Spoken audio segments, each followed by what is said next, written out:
Welcome back, everybody. Today we're going to be continuing on with the Romantic era. And the question that we're going to be taking up is going to be in the category of social history. And the question is going to be, the Industrial Revolution saw the rise of two new groups, both of which promised to disrupt European society. How was the industrial middle class disruptive to older institutions? How was the proletariat potentially disruptive to society at large? Okay, so grab a pen and a paper and we will begin. The first thing I want to talk about is the rise of the middle class. Now, we've been talking about the middle class really since the beginning of this class. Sometimes we refer to them as the bourgeoisie, and various other things.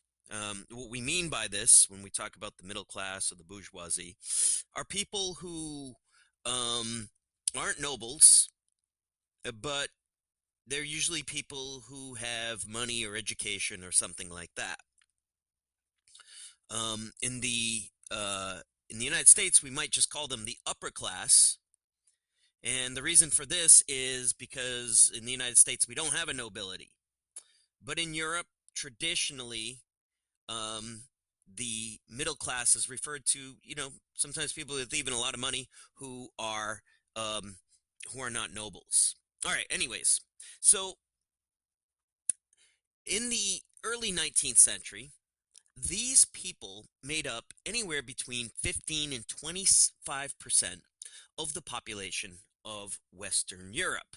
All right, so Western Europe, because it was the most advanced, because it was the most industrial part of the world at that time, these people would make up about 15 to 25% of the population. And as you moved away from there, it would get smaller and smaller. So Southern Europe was less industrialized, Eastern Europe was less industrialized, and so the middle class would therefore be smaller. In places like this, you'd still have the nobility and the peasantry, and they lived a more traditional life. Moving even further east in Europe, probably the country that was the most traditional and therefore the smallest middle class would be Russia, where they probably only accounted for about 2% of the population. Okay, well, industrialization was going to swell their numbers. Okay, um, the earlier capitalists had been primarily traders. Middle class people had been traders or um, folks like this, but with the rise of industrialization, these were going to be a new breed. All right. These were going to be people who had made a fortune by investing in industrialization at its infancy, excuse me. And so many of these people are going to be self-made men, and they're going to be pretty proud of that. They're people who might have grown up as perhaps, maybe cottage workers or coming from modest means, but rising to the top, usually by their skill and by their determination and by their hard work. Okay. And so the industrial middle class is going to become a powerful new player, especially as industrialization began to generate more and more wealth. I should also mention, included in the middle class, but of a different sort, are professionals. These are white-collar individuals. And as the 19th century progresses, many of these people there's going to be more and more of these people as there's more colleges and more universities, and they're going to be needed in industrial society. Um, people who are going to keep books, people who are going to become managers of some sort. As society becomes more complex, there's more people, the more need for lawyers and government posts, school teachers. All right. And these people are going to be part of this literate class. They're going to be receptive to new ideas. They're going to be avid readers of new ideas. Some of them are going to go on to be journalists and so on. All right. And so as industrialization progresses, as the 19th century progresses, this middle class is going to begin to grow. And the middle class had its own philosophy, its own way of life, its own culture that began to grow. One of the most important aspects of the middle class was family. And one of the terms that has been used to describe the middle class and its family is this idea of separate spheres. All right. Unlike peasant families or um, industrial families who work in the mills, um, the middle class had more strictly defined gender roles. All right. So in middle class families, men were the public face of the family, whereas wives had an important position, but it was in the private sphere. All right. So the public sphere and the private sphere. All right. Males were regarded as the breadwinner, and females were often referred to as the angels of the house. Their job was to care for children, to supervise servants, and so every much as their husbands were masters of the factory, they were masters of the home. The middle class put a high premium on virtue, and the home was regarded as the nursery of the virtues. And so it's really in this middle class culture that children and the life of children take on something like what we would recognize. Not as just little adults, but that these are formative years where education is going to be important. And it was the mother's duty to educate and to instill virtue in these little children. All right. Now, the middle class had its own unique philosophy. All right. Um, when we talk about middle class virtues and middle class values at this time, there were several. Hard work was and thrift were prized. All right. So many of these men, as I said, had gained their position by hard work, and they wore this on their sleeve, so to speak, as a virtue. Idleness, not doing anything, was scorned. All right. And so they believed that they had made it on their own merits. It was because of their superior virtue that they had risen to the top. And so many of them took great pride in being self-made men, sober, respectable, thrifty. All right, these are all words that were dear to the middle class. Now, unlike earlier centuries, the middle class really came into its own and began to flex its muscle. And so rather than trying to be like the nobility, which had been the case in a lot of places like France during the age of Louis XIV, the middle class wasn't taking a backseat to anybody. And so they tended to look down on the nobility. What made a person virtuous was hard work and thrift, and the nobility, as they saw it, were just idle and useless. They didn't do anything. They were a parasite on society. All right. And the middle class also tended to look down on the poor. Many of them, as I said, had risen from the ranks of the modest, and many of them looked down on the poor as just being too lazy to make it. Perhaps they lacked self-control, having children out of wedlock. Many of them they believed were drunk immoral, and this was the cause of their misery, they believed. Now, not only were they challenging the aristocracy in terms of morality, as they saw it, but they were also beginning to demand power. All right. As their wealth increased, they wanted political power commensurate with this wealth. Okay.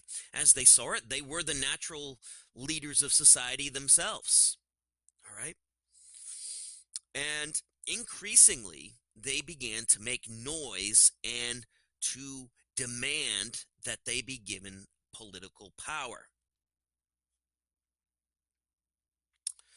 All right. Well, I want to talk about changes in the factors of production now. All right.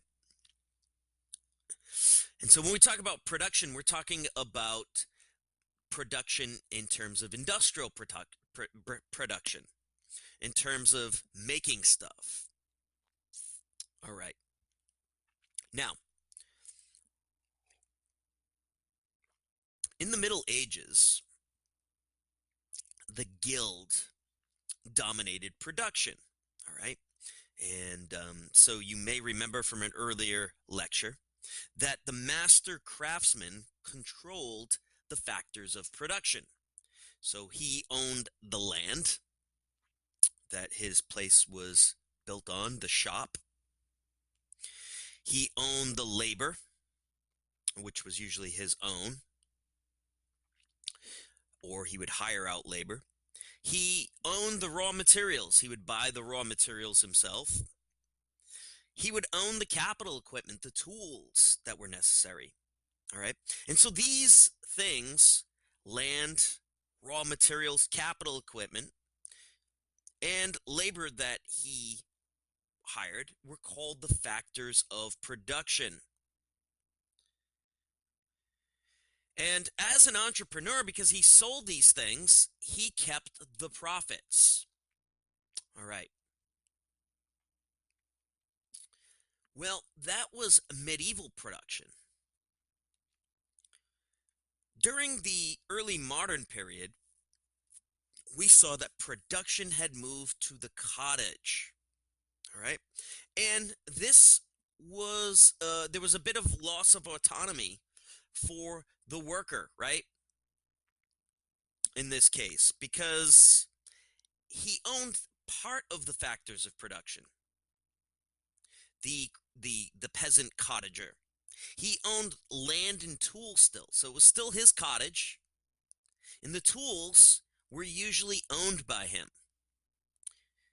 But the raw materials were not his. He just worked on the raw materials, and then he got a wage at the end, so he wasn't an entrepreneur. The profit went to the merchant capitalist.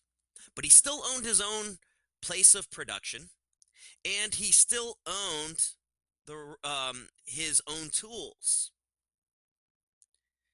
By the time we get to the Industrial Revolution, though, the worker has now been further degraded. He doesn't own the land. He doesn't own the building. This is owned by the mill owner. He doesn't own the tools anymore. The tools are the mill owners, the machines, the engines, these are all owned by the mill owner. The raw materials, the cotton bales that come in are not his. Nor, of course, are the profits any longer his. Those are all for the mill owner.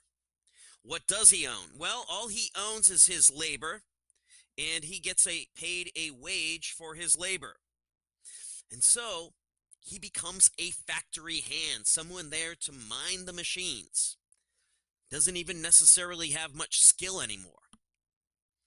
And so for these people who owned nothing, owned absolutely nothing except their labor, these people became known as the proletariat.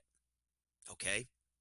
The most wretched of the poor, owning absolutely nothing. And so during this time, labor's condition had been downgraded from, the guild master of the Middle Ages. Now, one of the things that industrialization was going to bring along with it was urbanization. All right. And so population grew along with industrialization. We looked at part of the reason for this in the agricultural revolution earlier, making the conditions necessary. But anytime anytime industrialization would grow, so would urbanization. And so you can see the increase there. Now, this was not because people in cities were having more kids necessarily, but it was because of immigration. All right. In 1815 to 1850, millions of people emigrated. That means they left the country. Most of them came to the United States. All right, so this is a time of great amounts of immigration from the United States perspective in people coming in, but the word of going out is emigration. So many European countries saw people emigrating, leaving the country. And because transportation was improving, steamships and later bigger ships, this became possible. Um, as I said, this is a time when the population was increasing. And so, even though many came to the United States, many more stayed in Europe. So, we know in the United States, we know this is a period of people coming from Europe, but most of them actually stood in Europe, but actually went to the cities. And so many of these peasants, as their life on the farm, the population increased too much and too many kids, too many mouths to feed, many of them came to the city looking for opportunity. So we can see in this map here the places where these new cities come. You can see that the UK is highly clustered with cities. No surprise, they were the leaders in the Industrial Revolution. We can see that Western Europe and Northern Europe also sees quite a bit, and that it peters out as you go further south and east. And so Britain, being the most industrialized area, led the way in this growth. In 1750, there were only 2 cities in England that had 50,000 or more people in them. By 1801, there were 8. And by 1850, there were now 29 cities with 50,000 or more people. Perhaps the most dramatic increase can be seen in London. In 1800, London had about 900,000 people. So London had been around since Roman times, and it took it 1,800 years to get 900,000 people. 50 years later, it had 2.3 million people living in it. Just a rapid, rapid increase. By 1850, half of the people of England lived in cities. All right, so it was by far the most industrialized country.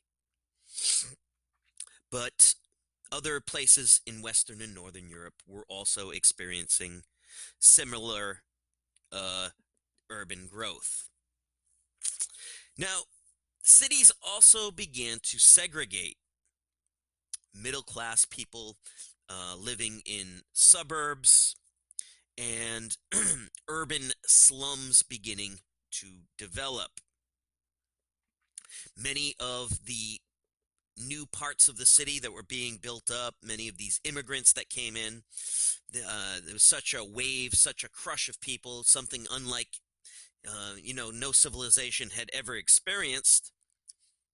This would see all kinds of hasty construction being. Some of them lived in shanty towns, but even the construction, the official construction, was pretty hasty. The houses were small and not places you'd particularly want to live. There was no garbage pickup, and so garbage would just accumulate in little backyards or out in front of homes. There was no water sanitation. People would dump their refuse out the window. Um, much of this would just pool up on the street or go find its way into sources of drinking water, leading to mass epidemics. Also, these weren't particularly places where the people were um, living too well either. So many of these neighborhoods would have been prone to robbery and thievery. Alcoholism was rampant in these conditions. Hard liquor was a relatively new phenomenon. Places where they suffered from infanticide, people couldn't take care of kids, would kill them. Prostitution was rife, and suicide. Sounds like a great place to live. Well, conditions at work weren't very much better either. Um, as the Industrial Revolution and its appetite for energy grew, there grew more and more of a need for mining. And so one of the um, most important jobs was mining. Uh, you know, but this wasn't necessarily the greatest job in the world to have. Um, Mining, as you probably know, involves digging holes deep into the earth and extracting minerals from the earth to bring up. As you can imagine, this is very, very hard work. It's incredibly dirty work. Miners spend many long, hard hours underground in complete darkness or with very little light. The temperatures are hot, and it's a very hazardous job. Um, there are fumes underground. Oftentimes, these fumes can be set off by a spark, and then the entire tunnel will explode and collapse, leaving people sometimes trapped alive underground in tombs that they themselves have dug for themselves. And oftentimes they're unable to rescue them. And even if an explosion didn't get you, oftentimes miners had very short lives because of something called black lung disease. Um, Digging at soot, the soot particles would get into people's lungs, and their lungs would die, and not a good death. Well, work in factories wasn't all that much better. This was very difficult for many people to get used to. Many people, as I said, were coming from farms. Farm work is hard, but it's very different. Farmers tend to work in accordance with daylight and the seasons. They work at their own pace. You know, if you want to sit down and take a break, you can. There's usually no overseer. You know, there's busy times during planting and harvesting time, but then there's slow times when you don't do work quite as hard. Factory work was very different, though. Um, the hours are very long and regular, so you get the same hours on the same days all the time. All right. You are regulated by the clock. So the clock determines when you will wake up, when your shift starts, when you will leave. Oftentimes, factories had overseers to try to push workers harder and to punish them for being late or not working hard enough. One of the most difficult things for workers to get used to was the fact that the machine set the pace. You didn't work at your own pace, you had to keep up with the machine, which many people found daunting. And like mining, um, it was pretty dangerous. Early machines were not designed with um, worker safety in mind, and there weren't any regulations at that time, and so many workers lost limbs or get seriously injured by getting themselves caught in uh, the gears of machines. Also, the machines, the engines, created their own pollution by burning coal, and inside of a cotton factories, there's actually something called white lung disease. So there's cotton fibers that are flying around, small microscopic cotton fibers. These are ingested in, they get stuck in the lung, and they will kill you. So it's a um, pretty tough life to get used to, or was for many workers. Industrialization also brought important social change in terms of child labor. Um, in an earlier time, when work was more skilled, so back in the guild days, the workers were skilled. They were skilled. You had to practice for many years, and took a lot of work in training to get up to speed to become a useful worker. This wasn't the case in machines. Machines really only needed people to mine them. So when the thread ran out, to go and put new thread in, or just to keep an eye on several different machines. So you didn't need to be particularly skilled. And so children were perfect for this. Um, they were, you didn't have to pay children as much. They worked for about a quarter of what an adult male would work for. They were relatively easy to control. They didn't tend to talk back like men would. And they were actually prized for their skill to some degree. They could crawl into hard to reach places under machines, and so they were useful in that way. And they had dexterous little fingers that could quickly tie the thread that adults would have a hard time doing. And so they were actually prized. Oftentimes, little boys would be sent to machines, and um, sometimes they were injured in the process. And so there was increasing public concern. Even back in these unregulated days, many people thought that this might not be the best idea to have little kids as young as 7 years old working adult hours. And so there was more and more call for some form of regulation and maybe even schooling. Well, it wasn't only child labor, but it also led to differences in gender. All right, so important social changes. Some of this was actually an opportunity for women. Um, so back on the farm, back in the peasant community, things were pretty patriarchal. And cities and factories often presented themselves with opportunities for single females. So they'd be less dependent on their parents, they'd have greater freedom. This would allow them to save up enough money so that they could marry earlier. But freedom also gave rise to an increase in illegitimate births, that is, births outside of marriage. And so many women found opportunities because of industrialization, both inside of um, mills, but also they could find work as laundry workers. So many homes, middle class homes, doing laundry was very tedious work in those days. They didn't have washing machines. And so many women would find jobs hauling laundry, bringing them home, and scrubbing them by hand. Or they could find work as seamstresses, working as sewing things.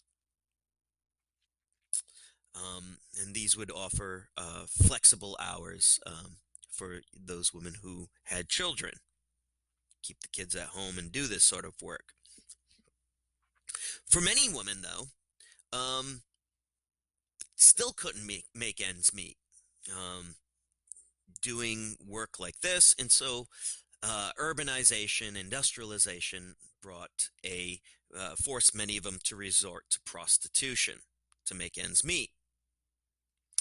Um, and as far as factories were concerned, many of these women were actually prized by factory owners because, um, as I said, factory work wasn't particularly skilled.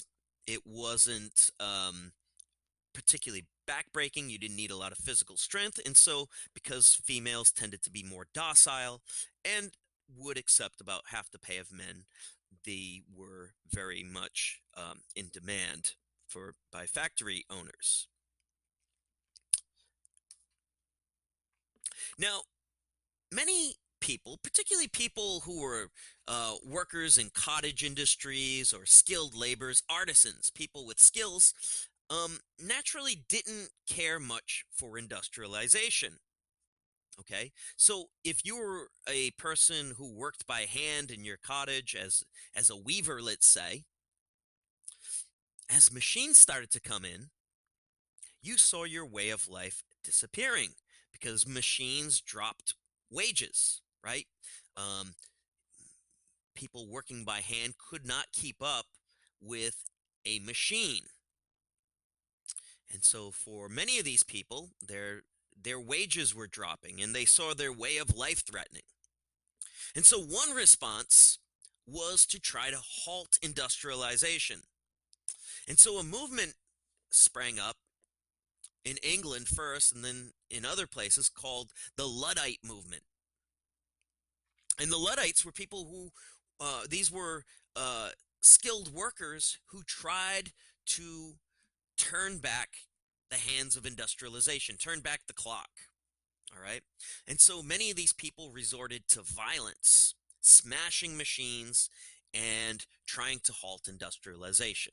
Um, that, by the way, did not get them very far because usually the army was called in or the police, and these movements were generally stopped. But it shows you that people were very much conscious that industrialization wasn't necessarily good for them. Another possible solution that many people sought was to turn to politics. All right. And so democratic and republicanism became popular with the urban poor. Um,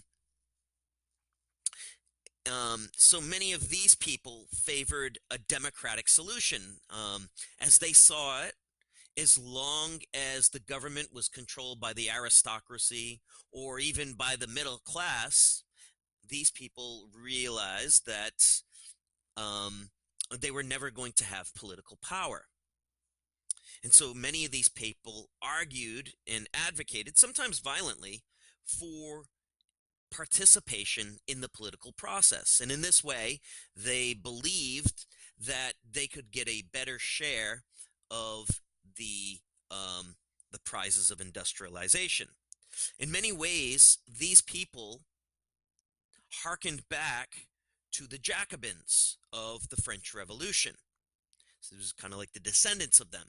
You remember the Jacobins had instituted a republic. These people wanted to sweep away all the the the, the privilege of the nobility, of the kings, and they wanted to bring back direct democracy. You know, level things and bring back democracy.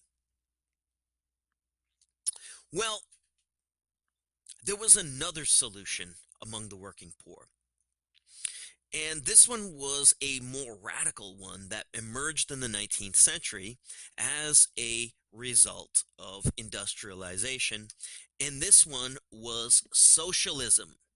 All right. And so the first socialists began to write and to take form here. Now, unlike the Luddites, these people embraced industrialization for the most part. They didn't think that industrialization was necessarily bad. They just believed that the way it was currently constituted in a capitalist system, that this was what was causing the problem. It wasn't industrialization, it was the economic and social system. One of the problems they thought was with capitalism. All right, they thought it was very nice to get political representation, but the real problem was social in nature. The problem they saw was that the ownership of the means of production, that's the factory, the machines, the raw materials were all in the hands of the capitalist class, in the hands of the middle class. He said, no wonder that the poor are wretchedly poor. They don't own the means of production. They don't own the machines. They don't own the factories. And so they were very critical of private property and the capitalist system. He said this system, all it does is encourage competition among workers. And so the capitalists, naturally, the factory workers, they want to hire people at the lowest possible rate that they can, right? Because they want to make a profit. And so this drove down wages. The fact that workers were competing with each other for jobs is what drove down wages. And this was causing a lot of economic harm to people. They thought workers weren't getting paid enough. And the system of competition was bad in and of itself because it encouraged people to be competitive with each other and cause social isolation. Instead, they wanted to replace this with a system of communal ownership. So rather than having the capitalists, rather than having these middle class entrepreneurs own the factory system, they wanted to have the entire community own the means of production. All right. And they would replace this system of competition with a system of cooperation. And so, essentially, what they wanted to do is they wanted to flatten out the social pyramid, you know? So if you can recall some of the pyramids that we had where the there was, you know, the upper class, the middle class, the lower class. They wanted to flatten that pyramid out so that everybody was essentially equal. Everybody would have the same wealth, more or less, and therefore be equal. And so, many of these early socialists wanted to have a system of central planning. All right. Production, the things that we would produce, um, and society itself would be centrally planned. It would be organized. It wouldn't be this chaotic system of competition. And it was believed that this would be more efficient. You know, rather than this capitalist system where people are opening factories and they're going out of business because of competition and so on and so forth, they believed that this would be a rational, planned economy. In the same way that people plan out their expenses, society would plan out what it needed, and it would plan out the expenses, and it would allocate workers and resources to those projects. And it was believed that once private property was removed, once everybody had enough, that society would be reformed itself and people would reach their full potential and their full happiness. And so not only was this going to make things more equal, but it was believed that society would be better. Many of these early socialists were called by their critics and even by later socialists utopians because they believed that mankind was on the verge of a golden age and there would be a lack of want and people would be happy. And for the most part, unlike their later socialist counterparts, most of these people believed that this could be achieved without revolution. That this system would become self-evident. It was such a better system that all you had to do was explain it to people, and people would adopt it. Now, I should say that this system was very much criticized, the socialists. Um, Obviously, many people who embraced capitalism thought that this was a pretty foolish idea, that it wouldn't work. It was believed that this would be very dangerous to just, you know, start experimenting with society like that. And for the most part, these early socialists were primarily just ignored. They were looked upon as kind of being crackpots and idealists, but they were largely ignored. And even later socialists criticized them. They said, well, the idea was good, but the idea that the capitalist class is going to give up their wealth is just crazy. And later socialists believed that it was only going to be through violent revolution that socialism was going to be um, a reality. Okay, so what I'd like you to do is I would like you to think about the Industrial Revolution and these two new groups, the middle class, and how they were potentially disruptive to the older society, the society of the ancien regime, right? The society that was um, that had been traditional in Europe. How was the industrial middle class? How were they disruptive to older institutions? How was the proletariat potentially disruptive to society at large? This new class of industrial workers. Um, Many people thought that they brought problems to society, that society was, they were a danger. So, what I'd like you to do is I'd like you to answer that question and to post it in the discussion forum.